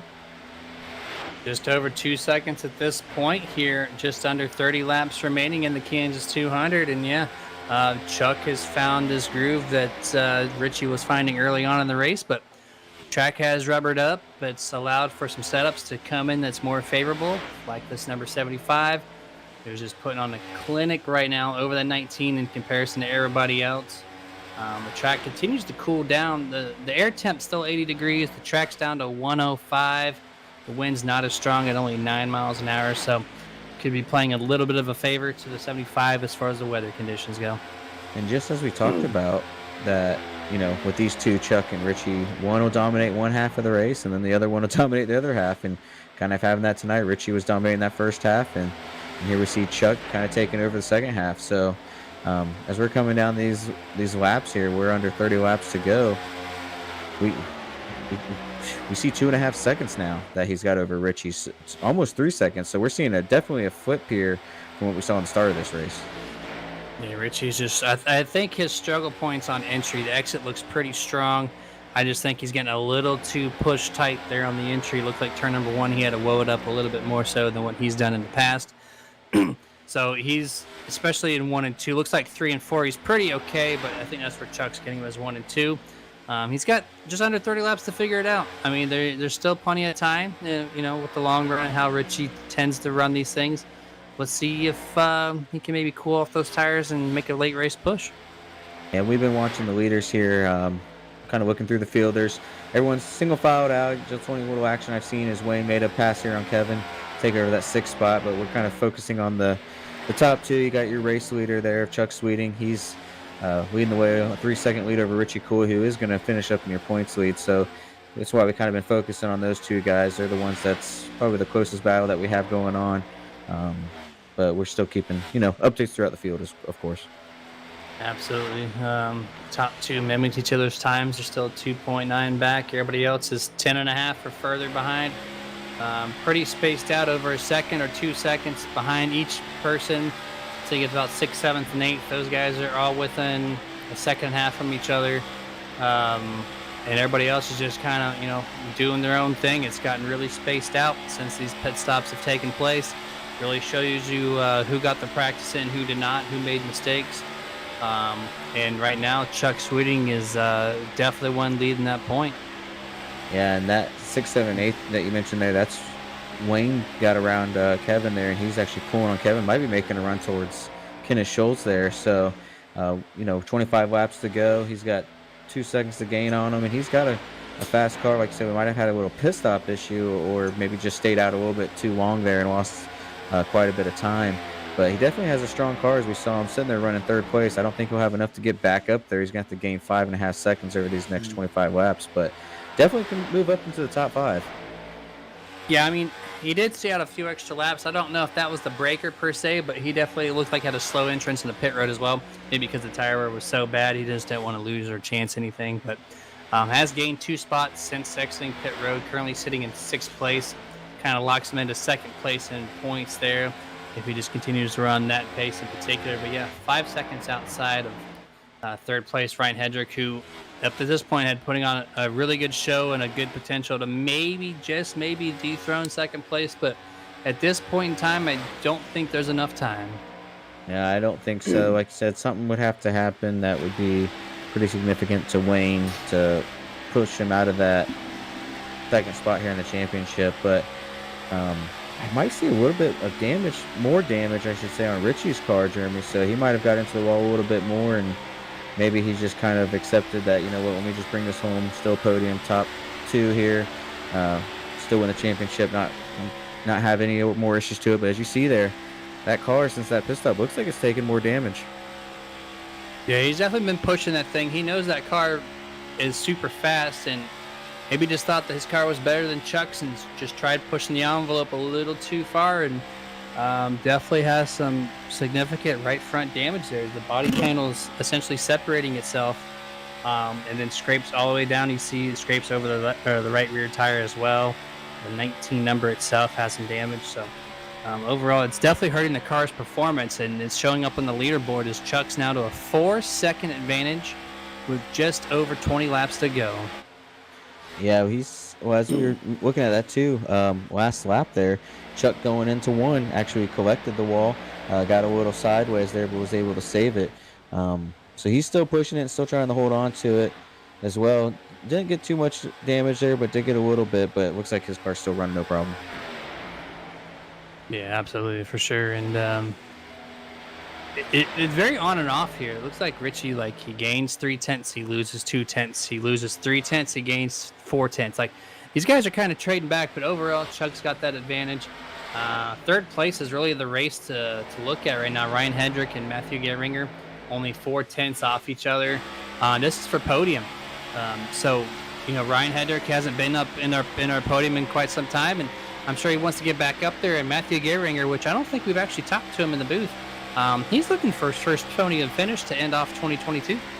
Yeah, he's trying to run down Ryan there, and we've seen him later in the run. He's been able to kind of get his car a little faster and faster. So I don't think he'll have any issues getting around Ryan. But once you get to him, it's one thing, got to get around him. But he's got plenty of time, 19 laps to go. So, you know, just take your time. You know you have the faster car, so get into that podium finish. And yeah, we'll see if we can have a conversation. Like I said, he's gained 12 spots this race, so I think he's leading the way right now in most spots gained, starting 16th and running in 4th. Possibly he might get 3rd. You know, if you turn that camera around 180 degrees and look out the back of the number 12, the guys went from 5.5 seconds to 2.5 seconds back, and you're gonna find that yellow car of Wayne Grossi putting on a tear here. He's just like 1.3, 1.4 out now of 3rd place Ryan Hedrick. So with there being 18 laps left, 17 to go, there might be a chance for that number 7 to maybe contend and get himself in this podium. Yeah, I expected him to get past Kenneth Schultz, no problem, as he did and got around him. But you're right, he's got a chance to get up there with Matthew and Ryan, and he was running in that 3rd spot before we had those round of pit stops between Chuck and Richie. So he definitely has the car, has the speed to get up there. And as you see, that thing is clean as a whistle. Doesn't look like he's hit the wall at all tonight. And he's able to keep that speed and that momentum going. I think Ryan as well, that's another one. I don't see any damage on his, and even same thing with Matthew. So these 3 guys have been able to keep their cars clean all night, and they're showing it. But Wayne's definitely catching on him, Jeremy. He's gaining on him in a hurry. Catching more so as the 47 had a little bit of a tight situation off the exit of turn number 2, really checked himself up, and the 12. They entered turn 3 side by side, not favoring the number 12 as he got too tight as well. And that's going to bring Mr. Wayne Grossi within 1.4 seconds of 3rd place Ryan Hedrick. So this little battle here for 3rd place is shaping up to be a pretty excellent battle. Yeah, it's gonna. I mean, we have 15 laps to go. That's plenty of time. So there's no reason why he, shouldn't get there, especially at the speed that he's coming. We'll see how this tire wear comes in effect because we know these guys aren't coming down for any more pit stops. And if this thing finishes under green flag like we anticipate it will here at full throttle sim racing, it's gonna be a tight finish. But you know what I think what we should do, Jeremy, for just a couple laps, just to get it out of the season, is we should do a little nerd here and do it one last time for this Cup season of 2022A. Yeah, we can give a couple of laps on that. That sounds like a great idea. So we're going to kick it over to Nerd Enhanced Racing Decibels. Let you hear all the onboard sounds and watch this top three kind of shape out. We'll be back with you in a couple minutes.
Welcome back. That was Nerd Enhanced Racing Decibels. We did that for the final time for you guys of the 2022A season.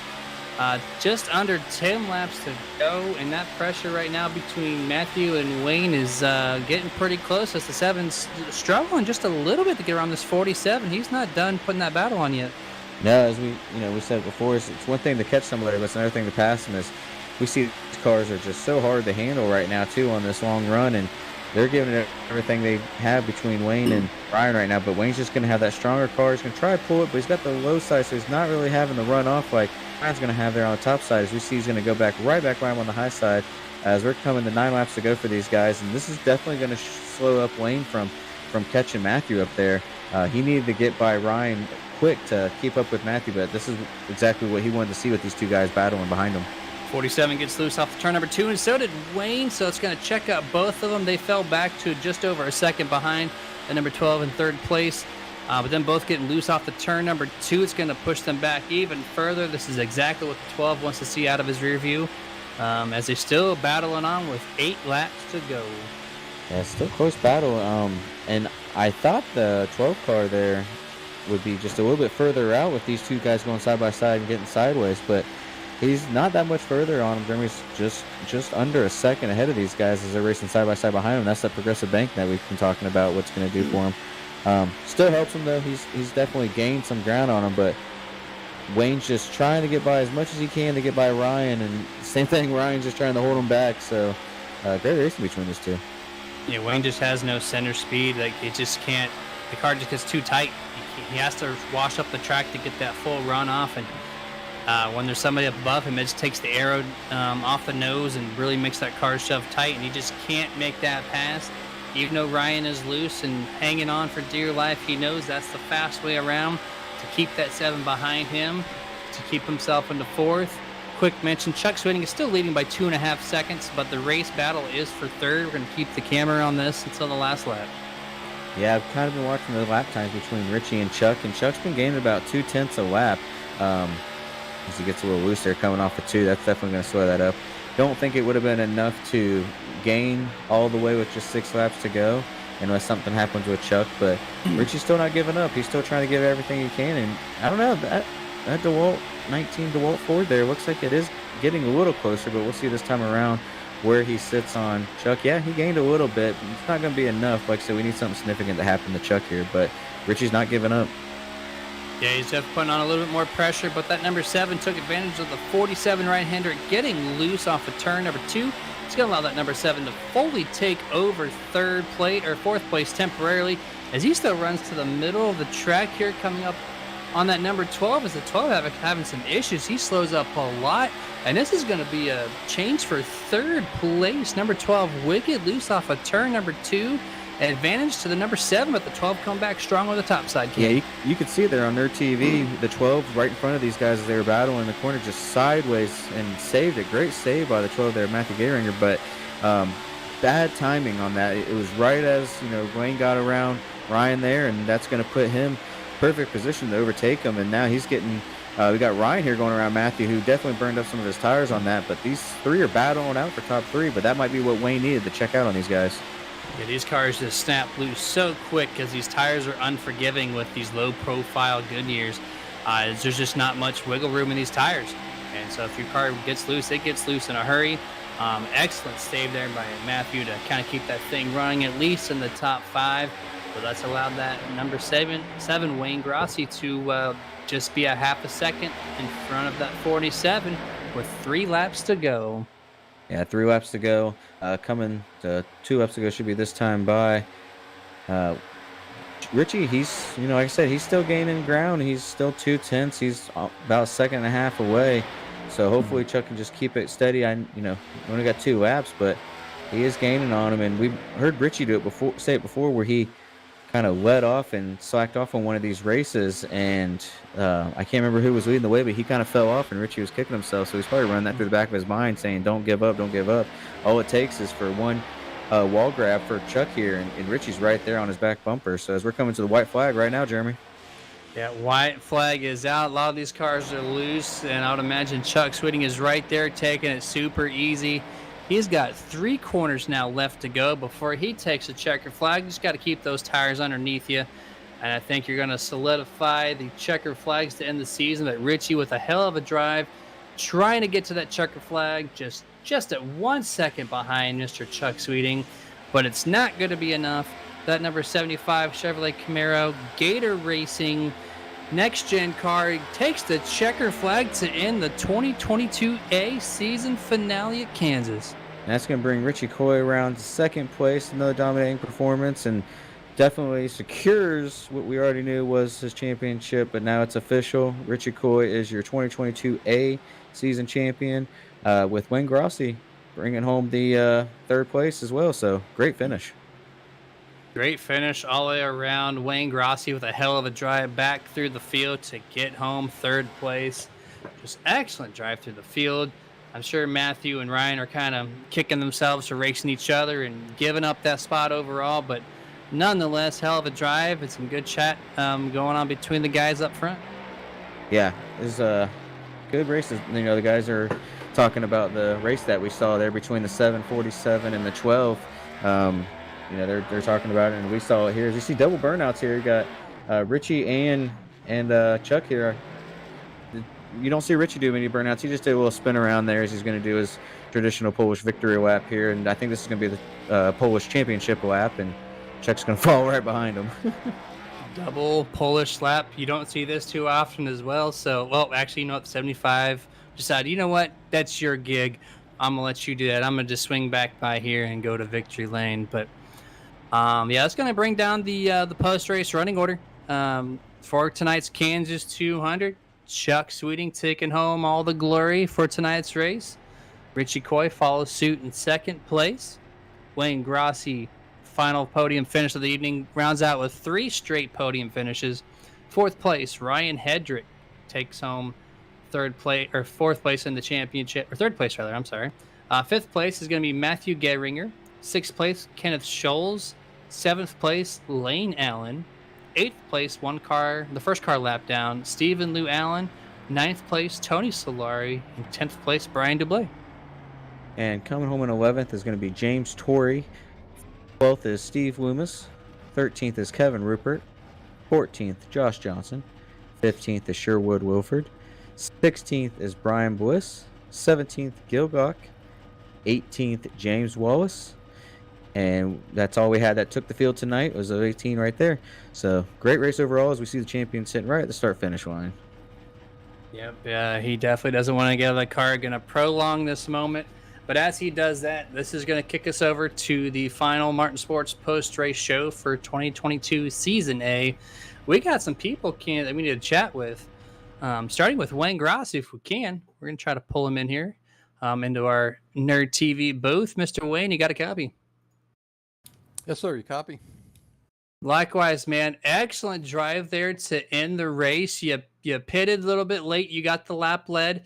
And when you came back out, you were like 6 or 7 seconds back of that third place that you were in. And we were questioning whether you can make it, but you had a hell of a drive to get back up there. How did you get back to the podium position? Well, I had to lead a lap because we were also close in points. So I had to get that point. And I figured with newer tires, I could run them down. And luckily, the track temp came down quite a bit, and my car just came in really nice. So it's really lucky there. Yeah, it was a great run. Even you were definitely the third place car even before that last pit stop run. And like he mentioned, came out a little bit later, but that's fine. You had the power to get through it. And, just congratulations on taking second in the championship. You had a great second half, as the strong finishes, the momentum up there. And I'm waiting to see it to roll over into the 2022 B season. So, just want to congratulate you on the second place in the championship. Oh, thank you. Yeah, I'm really starting to get the hang of this car. I really like the car. So looking forward to Charlotte. Yeah, the back half of the season, we kept commenting as the season progressed that you just kept getting better and better and better. So I think if you make all the races next season, you're going to be in strong contention for that points championship. So wishing you all the luck entering in that season and just 2 weeks away from this Monday. But before we let you go, anyone out there at Nerd TV that's watching you'd love to give a shout out to? Yeah, thanks. Shell Pennzoil. Full Throttle Sim Racing, great league, love the league, love racing with these guys every week. Just really happy with all the drivers in this league.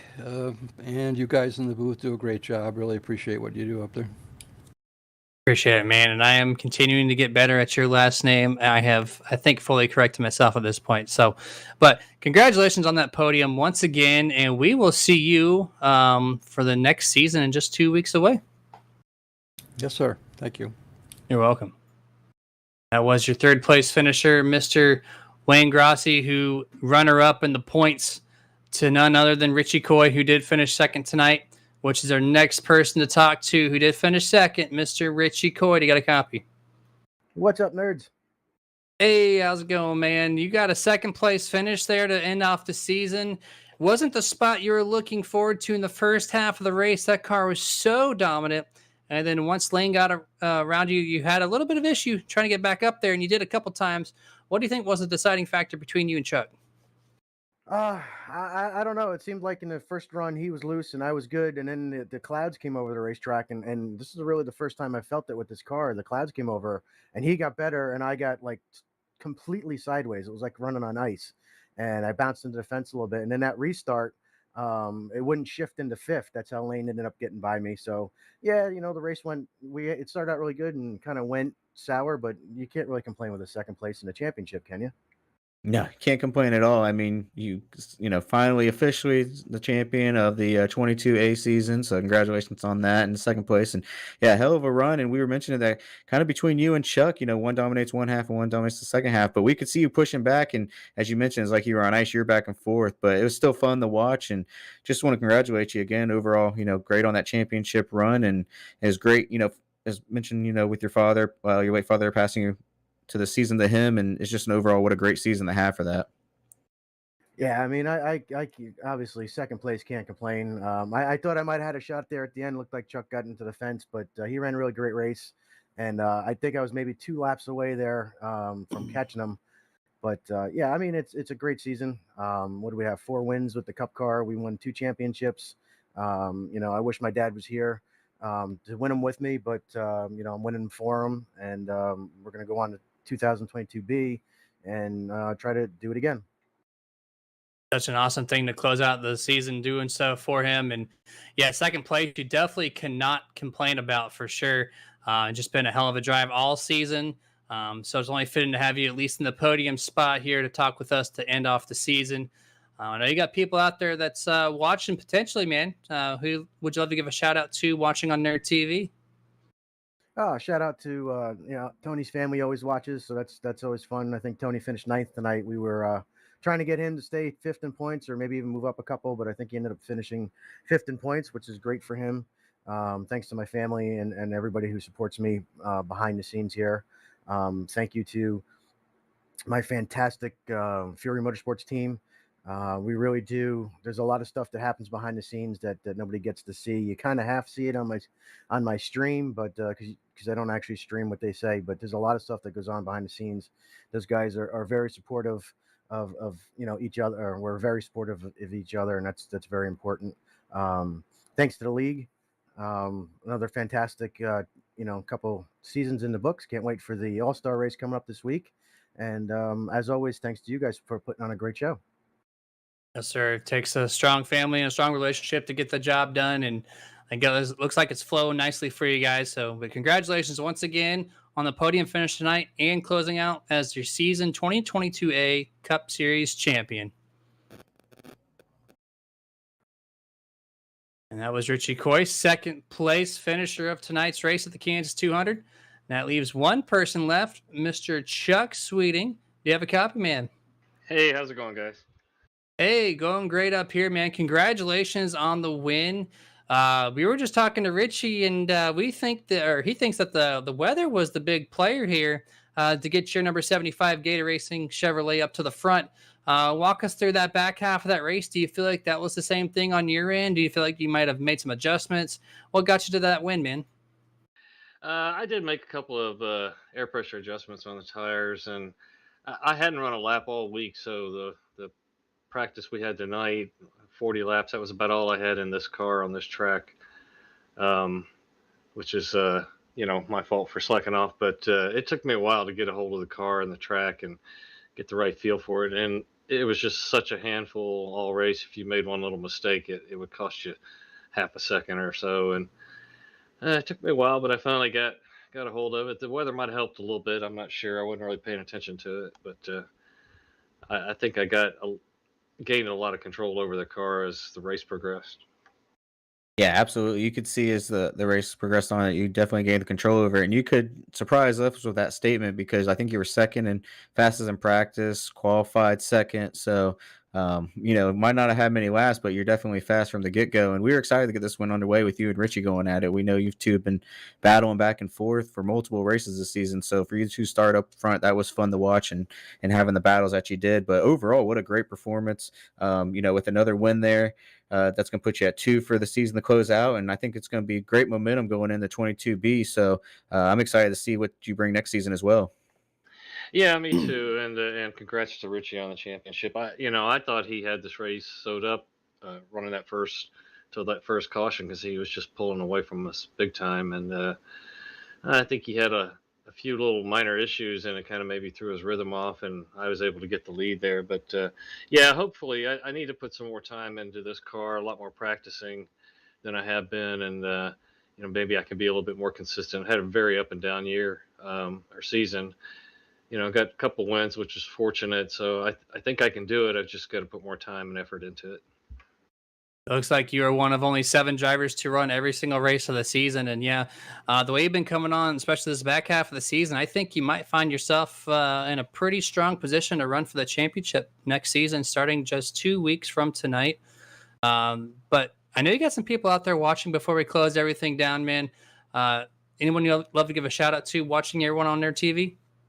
Yeah. I just want to say hey to Joy. Thanks to my teammate Gil. He's got a lot of issues going on and doesn't really have his focus right now. So we're looking forward to the reset and starting the season over. But appreciate the beautiful paint job he did on the car this week. It's a nice looking car, so I was glad to get in victory lane for him. And thanks to Brody, everybody with the league that puts on all the hard work they do to put on these things. And thanks to you guys, Nerditudes, for the awesome broadcast you guys do. Yeah, appreciate that. I thought I noticed that paint scheme change, and that thing does look super sharp out there. Pun intended with all the spikes on there. That's my kind of style of paint scheme, but looks great. And I know you had a broken mic in a couple races we tried to interview you in. So just overall, congratulations on the entire season, and really looking forward to seeing what you could do in 2022 Season B. All right, thanks a lot. Have a good night, guys. You too, man. And that rounds it out with Chuck Sweeting, tonight's winner of the Kansas 200, to close out Season A of 2022. Kenny, thoughts on the season? Great overall season. I was trying to get Ryan up in here to congratulate him on the rookie standings, and I believe he jumped up when this thing's all said and done. Unless Kenneth got a lap with it, I didn't see. I think that's going to put Ryan third in the points. So I was trying to catch him before he left, and as soon as I was going to pull up, he bounced out of the server. So I want to give congratulations to Ryan for winning the Rookie of the Year and possibly coming home third in the championship. We'll have to take a look here.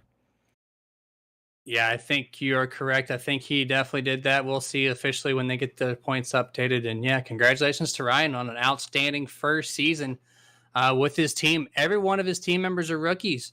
You don't see a team like that come through and put on such a strong performance as rookies. So congratulations to that entire team for sure. But we don't have official graphics yet. But next season, looking pretty healthy as far as some really good potential big hitting races entering the B season of 2022. We're going to open this thing up 2 weeks from now with Charlotte, and then Gateway, Sonoma with the road course, Iowa with a shortish intermediate track, and then Nashville Super Speedway, even though it's only 1.5 miles. I don't know if you really call it a super speedway. And then there's an off week, which we have not seen so far with this 2022 year. So just a huge amount of different tracks, huge variety for the first 5 weeks. Should be an outstanding event starting in 2 weeks. But, we still have racing to do. We have the All-Star Week starting this Wednesday as they get things qualified open for the Open. And then Monday is going to be the actual All-Star event. We're going to cover both events for you this Wednesday and then follow it up on Monday. And that's with the 1987 Cup cars, also something different you have not seen from this league. So this should be a great event. Stay tuned for that. And then next Wednesday, of course, after the All-Star race, there's no off season for these guys. They jump right into it with the trucks. So looking forward to opening that season up next Wednesday. All right. So before we close this thing out, we do have to thank some people one last time before we set off to the sunset for Season A. Thank you, Full Throttle Sim Racing, for allowing us to do this for you each and every Monday and Wednesday at 9 p.m. Eastern on Nerd TV. Wherever you're watching this from, YouTube, Facebook Gaming, or Twitch. Join us on the chats. I know the chats have been hit or miss, but really we like to interact with you guys as the race progresses each and every week. So you're going to go to FTSR.net, sign up for the league. As you've seen now for the first full season that we've covered in 2022, it's a great place to race. Awesome group of guys, really fast. So if you want to try to compete at your top level, this is the place to do it. FTSR.net. Quick shout out to Sim Racing Points, official series for the truck sponsor. And it's a great product to have to keep your league organized with all your points and stats and anything you need to showcase, really. SimRacingPoints.com has your back there. Go to their website, check out their pricing plans. It is definitely worth it considering the amount of information they provide out to you guys. And then Martin Sports, thank you to you guys. Of course, as always, the home of the sim gloves of all sim racing. Don't go to any other place for sim gloves. Just go to martinsports906.com. Pick yourself up a pair. Tons of options to choose from, including the pre-orders for Nerditudes. Keep an eye out for that for the official release. martinsports906.com. Super Nerd. Check out 25% off. iRacing iFlag. Head over to iRacingIFlag.com. Use promo code SUPERNERD at checkout there for 15% off your iRacing flag unit. That gives you 30 different notifications that iRacing throws out to you. Once again, iRacingIFlag.com. Quick shout out to thebuttkicker.com as well, official audio enhancement partner of the Nerditudes. The Gamer 2 unit especially is the standard of sim racing immersion. Gives you that much needed feel in your seat to perform at your peak performance. See their entire product line at, once again, thebuttkicker.com. Also, a quick shout out to Nerd Focus, nerdfocus.com. Use Super Nerd at checkout for 10% off of their 2 amazing flavored drinks. Moonlight Speed Concepts, thank you for being the asphalt setup provider for the Nerditudes. Join their Discord, follow them on Twitter. Professional like setups across the board on any oval asphalt side. And then houseofspeed.us, they're going to take care of you on the dirt side. All right, guys, that's the end of the first season entirely for Full Throttle Sim Racing. But like we said, they're going to be back at it. Season opener next Wednesday for the Truck Series. But we have All-Star Racing to cover as well.